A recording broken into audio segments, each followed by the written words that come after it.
इस कायनात में एक ईश्वर है जो कि स्वर्ग में रहता है, लेकिन पोर्ट ब्लेयर में दो ईश्वर हैं, एक स्वर्ग वाला ईश्वर और दूसरा मैं। क्यों वीर सावरकर को पोर्ट ब्लेयर के सेल्यूलर ले जाते समय जेलर डेविड वेरी ने उनसे ये शब्द कहे? क्यों सेल्यूलर जेल को काला पानी जेल कहते थे?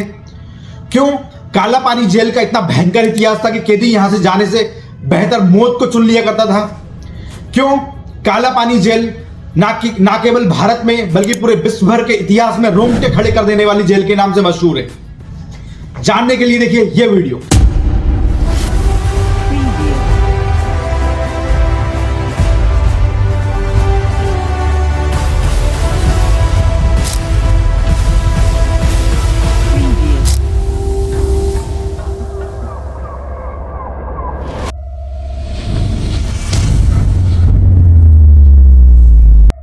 दोस्तों, काला पानी जेल और सेल्यूलर जेल की कहानी की शुरुआत होती है 1857 की क्रांति के बाद। सन 1857 की क्रांति के बाद क्रांतिकारियों के विद्रोह से डरी से भी अंग्रेज सरकार क्रांतिकारियों के मनोबल को तोड़ने की साजिश रचती है। पोर्ट ब्लेयर अंडमान निकोबार की राजधानी है, जो कि भारत से 18 किलोमीटर दूर समुद्र पार करके जाना होता था। उस समय भारतीयों में और हिंदुओं में ऐसी प्रथा प्रचलित थी कि अगर कोई समुद्र पार कर लेता था तो वो अपवित्र हो जाता था और उसको समाज से और जाति से बाहर निकाल दिया जाता था। इसी के तहत अंग्रेज सरकार ने साजिश रची। 1857 के बाद वहां पे 200 कैदी लाए जाते हैं। 1868 में 700 और कैदी कराची से वहां सेल्यूलर जेल लाए जाते हैं। अभी तक जेल में एक खुला वातावरण था, लेकिन Charles James loyal and LS. Lethbridge cellular jail, काला पानी जेल का निरीक्षण करते हैं और पाते हैं कि यहां पर कैदियों के लिए सख्त वातावरण का निर्माण होना चाहिए। इसके बाद शुरुआत होती है 1896 में सेल्यूलर जेल के निर्माण की। इस जेल को दो थ्योरी के अकॉर्डिंग बनाया गया था। पहला था स्पोक ऑफ द व्हील, कैदी भागने से पहले गुमनामी में छा जाए कि उसे एग्जैक्टली भागना कहां है। और दूसरी थ्योरी थी पिनॉप्टिकन शेप। पिनॉप्टिकन शेप मतलब कि ऑक्टोपस की तरह 3 मंजिला इमारतें बनाई गई। इमारतों के बीच में एक काफी ऊंचाई पे वॉच टावर लगाया गया, जिसके ऊपर गार्ड खड़ा होता था और जहां से पूरे जेलों की निगरानी करता था। उसके पास बड़ा सा घंटा लगा होता था, जिसको गार्ड को इमरजेंसी केस में बजाना पड़ता था। इस जेल के निर्माण के लिए उन्हीं कैदियों को मजदूर बनाकर काम लिया गया जिनको आगे चल के इसी जेल में रहना था। म्यांमार बर्मा से लाल कलर की ईंटें बुलवाई गई।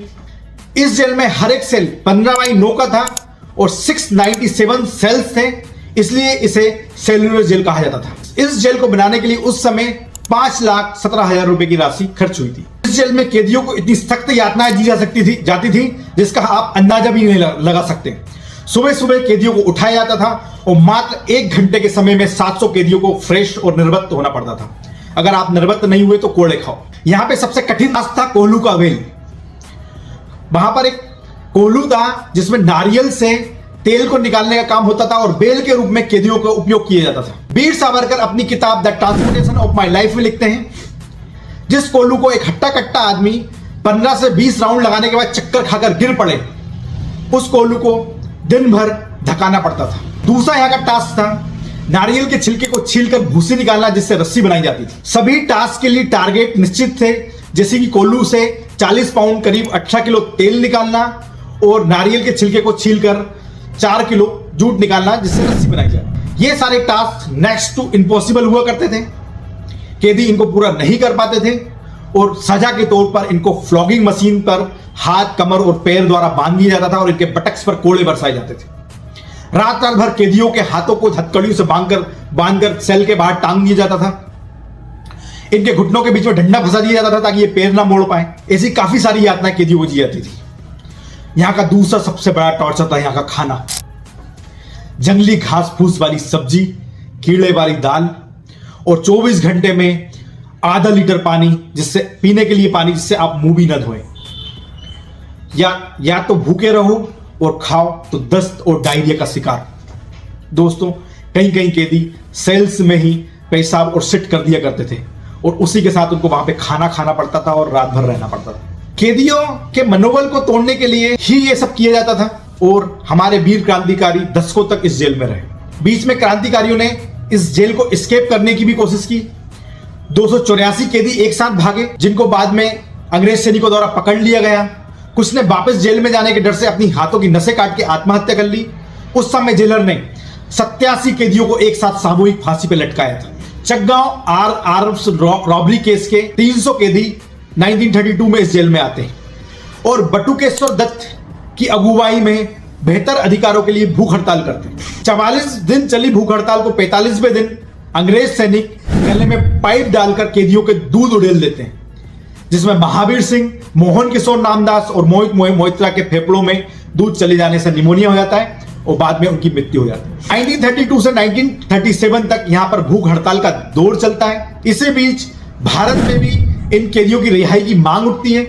1937 में महात्मा गांधी और रविन्द्रनाथ टैगोर कांग्रेस की वर्किंग कमेटी को एक टेलीग्राम भेजते हैं। उसके बाद कांग्रेस की वर्किंग कमेटी हरकत में आती है और अंग्रेज प्रशासन से रिगरस मीटिंगें करती हैं। इसके बाद 1938 में कालापानी सेल्युलर जेल के राजनीतिक कैदियों को वापस मेनलैंड की जेल में शिफ्ट किया जाता है। मेनलैंड की जेल मतलब भारत की जेल में शिफ्ट किया जाता है। दोस्तों, कालापानी जेल, सेल्युलर जेल का इतिहास यही खत्म नहीं होता। वो कहते हैं ना, जैसी करनी वैसी भरनी। During the world war II 1942 में जापानी सैनिक अंडमान पे और सेल्युलर जेल पे कब्जा कर लेते हैं और इसी सेल्युलर जेल में वो ब्रिटिश सेना के सैनिकों को बंदी बनाकर रखते हैं। बाद में 1945 में जापान सरकार अंडमान को सुभाष चंद्र बोस को हैंडओवर कर देती है। आजादी के बाद इस जेल की 4 इमारतों को तोड़कर वहां पे स्थानीय लोगों के लिए 500 बिस्तरा का हॉस्पिटल बनाया जाता है। जेल के तोड़े जाने से यहां पर जिन्होंने स्वतंत्र संग्राम के सेनानियों ने जहां पर सजा काटी थी, वो नाराज होते हैं। बाद में 1989 में मोरारजी भाई देसाई गवर्नमेंट इसको राष्ट्रीय स्मारक घोषित करती है। दोस्तों, हमारे वीर क्रांतिकारियों ने दशकों तक यहां पर यातनाएं झेली। इनमें से प्रमुख नाम है वीर सावरकर, उनके छोटे भाई गणेश दामोदर सावरकर, बटुकेश्वर दत्त, मोहन किशोर नामदास, एस चंद्र चटर्जी और ऐसे ही काफी सारे स्वतंत्रता सेनानियों को आज मैं उमेश पटेल सैल्यूट करता हूं। जय हिंद, जय भारत।